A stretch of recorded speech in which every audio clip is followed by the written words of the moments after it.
నమస్తే. నేను మీ హరిత. మనం కోరుకున్నది మనకు దక్కాలంటే దానికి తగ్గ అర్హత మనకుండాలా?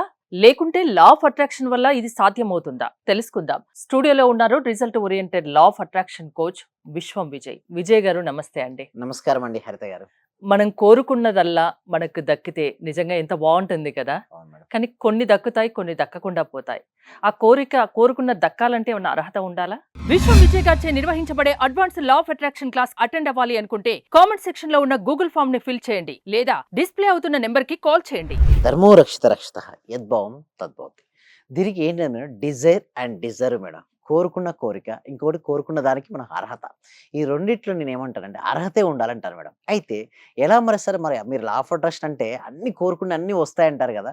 మళ్ళీ మీరే అర్హత ఉండాలంటారు గదా! అనేసి అడుగుతుంటారు చాలామంది. అయితే దీన్ని బట్టి నేను చూసేది చెప్పేదేంటంటే మనకి ఏదైతే కావాలనుకుంటారో దానికి ఒక ఫ్రీక్వెన్సీ ఉంటుంది మేడం. ఓకే. మనకు ఇల్లు గావచ్చు, కారు గావచ్చు, గోల్డ్ గావచ్చు, జాబ్ గావచ్చు ఏదైనా సరే ప్రతి దానికి ఒక ఫ్రీక్వెన్సీ అనేది ఉంటుంది. మన యొక్క ఫ్రీక్వెన్సీ లోలో ఉన్నప్పుడు మనం ఆకర్షించుకోలేం. దీనికి మనం అర్హత పొందినప్పుడు ఏమవుద్దంటే, దీని యొక్క ఫ్రీక్వెన్సీకి మనం పెరుగుతున్నాం. అంటే రైజ్ అవుతుంది మన వైబ్రేషన్. సో, మన జీవితంలోకి ఆకర్షించబడుతుంది. Simple example madam. ఓకే. ఒక 10థ్ క్లాస్ ఎగ్జామినేషన్ తీసుకోవచ్చు. లేదా కాంపిటీటివ్ ఎగ్జామినేషన్ ఏదైనా తీసుకోవచ్చు. అందరూ ప్రిపేర్ అవుతారు కదా మేడం. అందరూ ప్రిపేర్ అప్పుడు అందరికీ ఫస్ట్ ర్యాంక్ అయితే రాదు కదా! ఎవరికొస్తది మేడం? ఎవరైతే దాన్ని ఇష్టంగా చదువుతారో, ఓకే. ఎవరైతే కృషి చేస్తారో వారికొస్తుంది. బట్ మీరనొచ్చు మరి కృషి చేస్తే వస్తది మరి లా ఆఫ్ అట్రాక్షన్ ఎలా హెల్ప్ చేస్తదంటారు? అయితే కృషి చేసేటప్పుడు ఏందంటే, ఎవరైతే వారి గోల్‌కి నేను అచీవ్ అవుతానని ముందుగానే ఊహించుకొని సాధన ఎక్కువ చేస్తుంటారో, వారు ఫాస్ట్‌గా రీచ్ అవుతారు. అందరూ ధనవంతులు అవుదాం అనుకుంటారండి హరిత గారు. బట్ అందరూ ధనవంతులు అవుతారా? కాదు. ఎవరైతే అర్హతను పొందుతారో వారవుతారు. మరి అర్హతను ఎలా పెంచుకోవచ్చంటే, మెడిటేషన్ మేడం. అంటే ప్రతిరోజు ధ్యానం చేయడం వల్ల వాళ్ళ మనసు ప్రశాంతం అవుతుంది. వాళ్ళు ఫోకస్ అవుతారు. అంటే బిజినెస్‌పై వాళ్ళు కాన్సంట్రేషన్ పెట్టి చేయడం వల్ల మనీని ఆకర్షించుకుంటారు. అంటే ఇదేం చెప్తుందంటే సబ్జెక్టు మనీ మ్యాగ్నెట్‌గా సింపుల్‌గా చెప్పాలంటే మనీ మ్యాగ్నెట్‌గా మనకు కొంతమంది మారరు మేడం. అంటే ఎప్పుడు చూసినా కొంతమంది వీళ్ళ గురించి, వాళ్ళ గురించి, ప్రపంచంలో వారి గురించి ఆలోచిస్తారండి హరిత గారు. వాళ్ళ గురించి వాళ్ళు తక్కువ థాంక్ యూ సో ఆలోచించుకుంటారు. మచ్. అండి. ఇక్కడ అర్హత ఏంటంటే, నీ గురించి నువ్వు ఆలోచించుకొని, నీ పైన నువ్వు ఫోకస్ పెడితే నువ్వు సక్సెస్ అవుతుంటావు. ఎంత ఎక్కువగా నీ పైన నువ్వు సక్సెస్ అవ్వాలనుకుంటేనే, నీ గురించి నువ్వు ఆలోచించుకోవడం మొదలుపెట్టు. అంటే మనీకి సంబంధించిన ఆలోచన. ఇప్పుడు మనకు సబ్జెక్ట్‌లో ఎక్కువ మంది వ్యూవర్స్ అందరూ కూడా మనీ గురించి చూస్తుంటారు. సో, ఎవరికైతే మనీ కావాలని కోరుకుంటారో అందరూ కూడా మనీ, మనీ ఎంటర్ చేయండి. అందరూ అదే కామెంట్ చేస్తున్నారుగా మనీ లాస్ట్ మనీ అని. ఎపిసోడ్‌లో కూడా అలానే జరిగింది. ఆ! అయితే నాకు కొంతమంది వచ్చారు మేడం. అయితే మనీ, మనీ కామెంట్ చేయడం వల్ల వాళ్ళకు మనీపై పాజిటివ్ యాటిట్యూడ్ అనేది బిల్డప్ అయింది. అంటే నేనేమంటానంటే ముందు మనీపై సానుకూల దృక్పథం నీలో ఏర్పడితే మనీ వస్తది ఆటోమేటిక్‌గా. సో, నీకు అసలు నీ మైండ్‌లోనే మనీ లేదనుకోండి మేడం. అసలు ఏది కూడా చూడండి ఏమంటారంటే if you see in your mind you can hold in your hand. అంటే మనం దేన్నైతే మనసులో చూస్తామో దాన్ని మన జీవితంలోకి ఆకర్షించుకుంటాం. ఎప్పుడైతే మన మనసులో చూడడం మొదలుపెడుతున్నామో దాని యందు మనకు అర్హతను పెంచుకుంటున్నాం. అంటే నాకది ఇష్టమని ఇండైరెక్ట్‌గా యూనివర్స్‌కి చెప్తున్నాం. ఈ విశ్వం నుంచి అనంతమైన ధనం మనం సంపాదించాలంటే, అనంతమైనటువంటి దానికి అర్హతను మనం కలిగి ఉండాలి. సో, అందరూ ఒకే రంగంలో ఉన్నారు. కాంపిటీటివ్ ఎగ్జామినేషన్ కావచ్చు, లేకపోతే మనీకి సంబంధించిన బిజినెస్‌లో కావచ్చు, అందరూ చేస్తుంటారు బిజినెస్. బట్ అందరికీ రాసొస్తాయి మేడం సక్సెస్ కాదు కదా!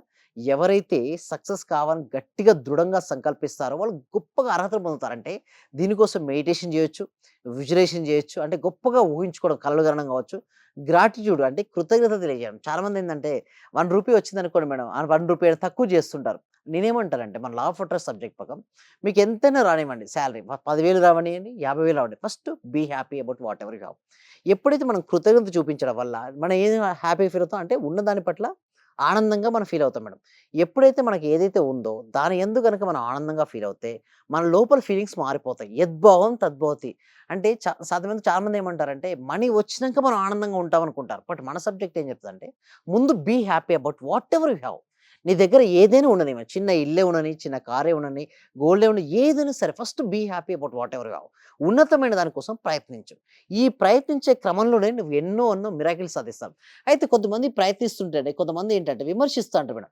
పుకార్లు సృష్టిస్తుంటారు. పుకార్లు అనేది ద్వేషించే వారి నుంచి మొదలై మూర్ఖుల చేత వ్యాప్తి చెంది వెధవలచే అంగీకరించబడుతుంది మేడం. అంటే మీరు ఇక్కడ చాలా మంది మనం చూసి హేటర్స్ ఉంటారు కొంతమంది హేటర్స్. వాళ్ళేం చేస్తారంటే వీనికి ఇది రాదు, అది రాదని హేట్ చేస్తుంటారు. ఎవరు పుకార్లు పుట్టిస్తుంటారు. అంటే వీళ్ళకి ఇంత టాలెంట్ లేదు, వీళ్ళు మనీ ఏదో రకంగా సంపాదిస్తున్నారు అనే పుకార్లు కూడా వస్తుంటాయి. కొంతమంది మూర్ఖులు ఏం చేస్తారంటే వ్యాప్తి చెందిస్తుంటారు, ఇది కరెక్టే అని. అదే విధవలు ఏం చేస్తారు, అంగీకరిస్తారు. బట్ మనం ఏం చేయాలంటే అండి, పట్టించుకోవద్దు. ఎవ్వరు ఏమనండి హరిత గారు, ఎట్టి పరిస్థితుల్లో మనం పట్టించుకోవద్దు. ఎందుకంటే మనకు తెలుసు మనం ఏంటో, మన టాలెంట్ ఏంటో మనం తెలుసు. ఎప్పుడైతే మనం మన టాలెంట్‌ని ఉపయోగించుకొని మన మనీపై ఫోకస్ పెడుతూ మనం చేస్తున్నటువంటి స్కిల్స్‌ని ఇంప్రూవ్‌మెంట్ చేసుకుంటామో మనీ ఫ్లో అవుతది. అయితే కొంతమంది ఏం చేస్తారంటే వాళ్ళ దృష్టంతా సమస్య పైనే ఉంటది మేడం. ఇక్కడ చూడండి, సమస్య ఉంటుంది, పరిష్కారం ఉంటుంది మేడం. ప్రతి ప్రాబ్లమ్‌కు సొల్యూషన్ ఉంటుంది. బట్ ఎవరైతే వారి సమస్య గురించి ఆలోచిస్తారండి హరిత గారు, వాళ్ళకి ఎప్పటికి సొల్యూషన్ రాదు. నేను దేని నుంచైనా బయటపడగలను అని ఎప్పుడైతే ఎవరైతే నమ్ముతారో వారే బయటపడతారు. ఒక క్యాట్ అనేది ఒక పంజరంలో చిక్కుంది. అంటే క్యాట్ అనేది ఒక బోన్‌లో చిక్కుంది మేడం. ముందు ఏం కనపడుతుందంటే ఒక బోనే కనపడుతుంది. పైన తను ఎగరగలిగితే జంప్ చేయగలుగుతది. అంటే కానీ తను ఏం చూస్తుంది? తను ఇరుక్కపోయాను చూస్తుంది క్యాట్. అంటే దాని నుంచి బయటపడడానికి ఆలోచించట్లేదు. ఆ! అది అక్కడ మెయిన్ రీజన్ అవకాశం ఉన్న దాని విషయం అసలు ఆలోచించట్లేదు. ఎగ్జాక్ట్ హ్మ్. మేడం. అంటే ఇక్కడ కూడా మన జీవితంలో కూడా మేడం మనం ఏం చేస్తామంటే ఏదైనా ఒక ఇష్యూ వస్తే ఆ ఇష్యూని తట్టుకొని అంటే ఆ ఇష్యూ గురించి ఆలోచిస్తాం గానీ, ఆ ఇష్యూ నుంచి ఎట్లా నేను బయటపడాలి? ఎలా come out from the situation అని ఎవరైతే ఆలోచిస్తారో వాళ్ళకు సొల్యూషన్స్ వస్తాయి. ఒక బిజినెస్ స్టార్ట్ చేశారు మేడం ఒక వ్యక్తి. ప్రతి ఒక్క వ్యక్తి కూడా ఏం ఆలోచిస్తాడు? మంచి లాభాలు రావాలని, మంచి ధనవంతుడు అవ్వాలని ఆలోచిస్తాడు. ఆ క్రమంలో గనుక ఏదైనా మిస్ అయిందనుకోండి మేడం, అంటే సపోజ్ ఏదైనా లాస్ వచ్చిందనుకోండి, భయపడిపోతాడు, బాధపడతాడు. ఇక్కడ ఏమంటారంటే భయపడాల్సిన అవసరం లేదు, బాధపడాల్సిన అవసరం లేదు. ఎందుకంటే ప్రతి ఫెయిల్యూర్ అనేది కూడా ఒక ఫీడ్‌బ్యాక్ లాంటిదే. ఒక స్టూడెంట్‌కి ఎగ్జామ్ ఫెయిల్యూర్ కావచ్చు, ఒక కాంపిటీటివ్ ఎగ్జామినేషన్ ప్రిపేర్ అయ్యే వారికి ఇతను జాబ్ రాలేకపోవచ్చు. ఇంకొకటి నేనేమని నమ్ముతానంటే మేడం, ఒకవేళ ఇది నీ జీవితంలో మిస్ అయిందా, దీనికంటే మంచిది నీ జీవితంలోకి వస్తది. దాన్నే పాజిటివ్ యాటిట్యూడ్ అంటారు. సాధ్యమైనంత చాలా మందికి నేను చూసినట్టయితే అది మిస్ అయిపోతుంది. సార్ నా జీవితం లేదు. వాళ్ళు ఏమనుకుంటారంటే ఎగ్జామ్ చూడండి, నీట్ ఎగ్జామ్ రాసుంటారు, ఐఐటీ ఎగ్జామినేషన్ రాసుంటారు. ఆ ఫెయిల్యూర్ ఆ మార్క్స్ తక్కువొచ్చేసరికి నా జీవితం అయిపోయింది అనుకునే వాళ్ళు కూడా కొంతమంది ఆలోచిస్తారు. సో నేనేమంటానంటే ఏది ఎండ్ అవ్వదు మేడం. ప్రతిదీ నీ జీవితం నుంచే ఫీడ్‌బ్యాక్ మాత్రమే. నీ ఎగ్జామ్‌లో ఫెయిల్ అయినా, లవ్ ఫెయిల్యూర్ అయినా, లేకపోతే బిజినెస్‌లో లాస్ అయినా, రిలేషన్‌షిప్స్‌లో బ్రోక్ అయినా, కెరియర్‌లో డౌన్‌ఫాల్ అయినా ప్రతీది ఒక ఫీడ్‌బ్యాక్ లాగా తీసుకో. మళ్ళీ ఒక స్టెప్ ఎయి ముందుకే. నీ జీవితంలో అద్భుతాలు సృష్టించగలవని నువ్వు ఏ రోజైతే బలంగా, దృఢంగా నమ్ముతావో ఆ రోజు నుంచి అద్భుతాలు సృష్టించబడతాయండి హరిత గారు. అంటే సమస్య ఏదైనా అది లా ఆఫ్ అట్రాక్షన్ వల్ల ఆ సమస్య నుంచి మనం బయటపడగలమా? మన సమస్య నుంచి బయటపడం. బట్ ఇక్కడ నేనేమంటాను, ఇక్కడ మనం స్టార్టింగ్‌లో కూడా నేర్చుకుంది డిజైర్ అండ్ డిజర్వ్‌నెస్. ప్రతి ఒక్కళ్ళు కోరిక కోరుకోవచ్చు. బట్ ఆ కోరుకున్న కోరికకు నువ్వు ఎప్పుడైతే నువ్వు అర్హునవుతావో అప్పుడు ఈ జీవితంలోకి అది వచ్చేస్తుంది. కానీ అర్హత నేనేమంటానంటే ప్రాక్టికల్‌గా పెంచుకోవచ్చు మేడం. అంటే ప్రాక్టీస్ చేయడం ద్వారా పెంచుకోవచ్చు. దీనికోసం మనం ఏం చేస్తామంటే ప్రతి వీక్ కూడా ఒక ఫ్రీ వెబినార్ కండక్ట్ చేయడం జరుగుతుంది మేడం. ఈ వెబినార్‌కి అటెండ్ అవ్వాలంటే డిస్‌ప్లే అవుతున్న నంబర్‌కి కాల్ చేయొచ్చు. లేదా గూగుల్ ఫార్మ్ ఉంది. ఆ గూగుల్ ఫార్మ్ ఫిలప్ చేయొచ్చు. దీని తర్వాత కూడా మేము 6 డేస్ ప్రాక్టీస్ క్లాసెస్ కూడా కండక్ట్ చేస్తున్నామండి. ఎవ్రీ మండే స్టార్ట్ అవుతుంది. అంటే ఈ మండే రోజు నుంచి స్టార్ట్ అయ్యే మండేలో మొత్తం క్లీన్‌గా బేసిక్స్ నుంచి అడ్వాన్స్ వరకు అన్నీ నేర్పిస్తామండి హరిత గారు. అంటే సమస్య ఏదైనా దాని నుంచి బయట పడేసే మార్గాన్ని మీరు చూపిస్తారు. మీ క్లాసెస్ ద్వారా మీరు చెప్తారు. ఎవరైనా అటెండ్ అవ్వచ్చు. ఏజ్‌తో సంబంధం లేదు. లేదండి. థ్యాంక్ యూ విజయ్ గారు. విశ్వం విజయ్ గారి ఆన్‌లైన్ క్లాసెస్ మీరు అటెండ్ అవ్వాలి అనుకుంటే స్క్రీన్‌పై స్క్రోల్ అవుతున్న నంబర్స్ కాల్ చేసి కాంటాక్ట్ అవ్వండి. చూస్తూనే ఉండండి Suman TV. Thank you so much. Survey జన సుఖినో భవంతు. సమస్త లోకా సుఖినో భవంతు. చాలా థ్యాంక్ యూ సార్. మంచి రిజల్ట్స్ వచ్చాయి సార్ మాకు.